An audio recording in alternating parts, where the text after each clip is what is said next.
Good morning and thanks for joining us. I'm Mary Nelson. Mike has the day off, and as I said, Steve King from CD 105.9 back on the Blend couch, and it's always nice to see you. Good to see you as well. Steve and I are friends in real life and have been for years, so it's nice to introduce you to we don't just our fake viewers. it. Right. We're real friends. Thank you.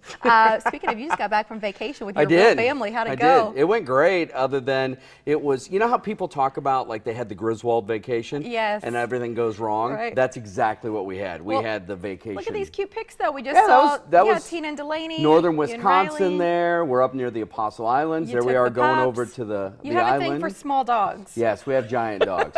What's This the picture story? though, this one, my daughter and I went out on a canoe in the middle of a long lake, and we flipped over.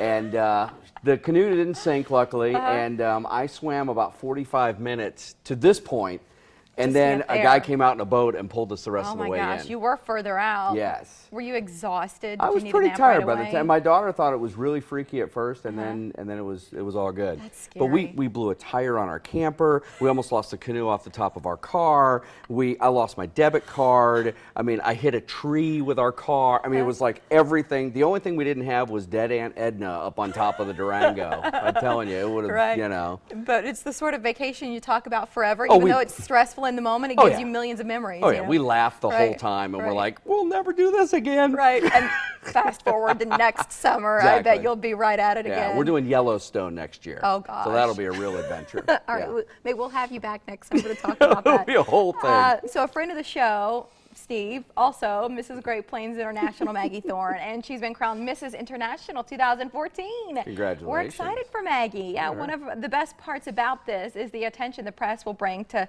Souls for Souls, an organization Maggie works closely with to distribute shoes to kids and adults in need worldwide. She lives in Lincoln, works at UNL. She's a mom, she's a wife, she's a superwoman. I know she just did American Ninja Warrior. Kind of cute too. She's, well, I think, yes, she's a pageant queen, Steve. I think they're going to let a mud She fence did the on American there. Ninja Warrior thing? Yeah, she's the real deal. She did like a 24-hour marathon. Wow. 6 months or so back. I mean, she's legitimately I did a force. 24-hour marathon, but it was watching the show 24. And it was for 24 hours. It was exhausting. Oh my gosh. We've done That's that crazy. to Jack Bauer. Once he gets in your system, it's hard to get him Exactly. out. Susan Sarandon revealed an interesting love affair she had with a legendary musician after divorcing her first husband, Chris Sarandon, and before she began dating actor Tim Robbins, who's the guy? David Bowie. She revealed this in a new interview with the Daily Beast. She said they had a fling after they co-starred in the 1983 horror movie The Hunger. 30 years later, she's still gushing about him. She described him as extraordinary and said Bowie's just a really interesting person and so bright. He's a talent and a painter, and he's great. Wow. He's an odd dude. You're a classic rock guy. He's an so odd dude. I like David Bowie. I like his music. But he is one of the strangest characters in classic rock, maybe in all music. I mean, he's just a weird dude. But I could totally see, I've had the opportunity to talk to Susan Sarandon, and she is an odd character as well. You don't think of her like that from the movies that she does, but she's a little oddball. So I could totally see the two of them together. yeah, well, it sounds Makes like it didn't sense. last long, but he left a No, lasting impression. As I know, the Decades article, later, yeah. the article, I mean, she gushes Well, about how he's great still he is. married, married to Amon. They've been Amon, married yeah. for, gosh, 20 years or so. But Susan and Tim split in 2009.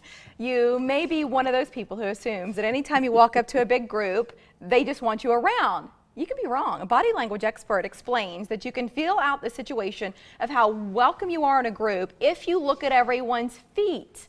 According to one researcher, when you approach two people talking, you will be acknowledged in one of two ways. If the feet of your two colleagues stay in place and they only twist their upper torsos in your direction, they don't really want you to join the conversation. But if their feet open to include you, then you know that you're truly invited to participate. Might be worth paying attention to. What about if they turn their feet and walk away? Because that happens a lot. Happens to you. You know, you do notice that though, and there are people that don't pick up on those clues. Like, you know, you're having a conversation and then somebody walks over and you don't move towards them, you know. but they don't get the, you know, and you're like, oh, wait, seriously. I feel like I should make sure to do that, though, just in case it is subliminal, because I've never thought about it, but you want people to feel like they're welcome. Well, it's like the old, you know, if you sit like this, you're a closed-off person. You know, Mike does that on the show every now and then, and I finally said, would you please stop crossing your... I said, you look like you're not having any fun on the show. He's pouting. He was like, that's not what that means. And I was like, ask anybody language expert in the world. They'll say that's exactly what it means. But you know, the whole crossing your legs in one direction, I mean, all of that stuff is supposed to send a sign. Now we know direction of feet matters.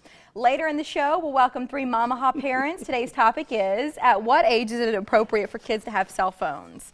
So we're talking about it on social media. You see it here, a lot of comments already. Please feel free to join us at Morning Blend Omaha. We're also on Twitter. Tag OMA Morning Blend. Steve is a father of 2, and we just saw your kids, Riley and Delaney. Yep. What's your policy at your house? Riley has a phone. Delaney has a phone. They both got their phones at like 12, and I think that's a pretty good age. They don't have all the functions, though. It's a basic phone, so we can control everything. And the whole deal is, every night, if we want to, we can look at your phone. Read all your text messages, look at all your pictures, whatever, just to keep everything safe. Were they facing the peer pressure part of it? Because I think that's hard for some parents to deal with after a while when everybody around them is getting a phone. Yeah, everybody's got a phone. I mean, I remember when my kids were in elementary school, it was like, you know, 4th grade, kids were walking out of school with their iPhone and, you know, talking. Right. I'm like, what are you even talking about? What are you doing? What do you need an iPhone for at, you know, 8 years old? How old were you? The technology picture has changed a lot since How old was I when I got my first cell phone? About 35. You were not that old. I actually sold cell phones when I was in college, and the big bag phones, remember those things? Yeah, that were course. like bricks that you had up to your ear that had like, you know, 10 minutes of talk time, and it charged you $1.95 a minute. You didn't even have one, you just sold those. Oh no, I couldn't afford them. They were like $600. Yeah, and that was the rule at our house. I think I got mine, you know, I was getting ready to head off to college when cell phones were just kind of starting to become mainstream. You barely even had a telephone in your house. Didn't you have one of those with the crank on the side? You had Mabel, I need Stevens 423. Can I, in real quick, do Kentucky. we have time for this story? So I did grow up in a really small town. I'm so going to get in trouble for telling the story. But there were so few phone numbers, all you had to do was dial what amounted to the 3rd, 4th, 5th, 6th, 7th digits. So my grandmother's number, I would just dial 37571. I didn't even have to dial the first 2 of the 7. Now, of course, we have to dial the area code around here just to even get out. But, you know, didn't you have a party line? I need to use the phone. Just put a cup up with a string. Our thanks to Steve King from CD 105.9 for filling in today. Hopefully you'll feel free to join us again. Absolutely. You got to get back on the air. I know. Yeah. I got to go play some David Bowie. Feel with free some to Susan listen Sarandon in if mixed you'd in. like to, Steve. Thank you again. And first.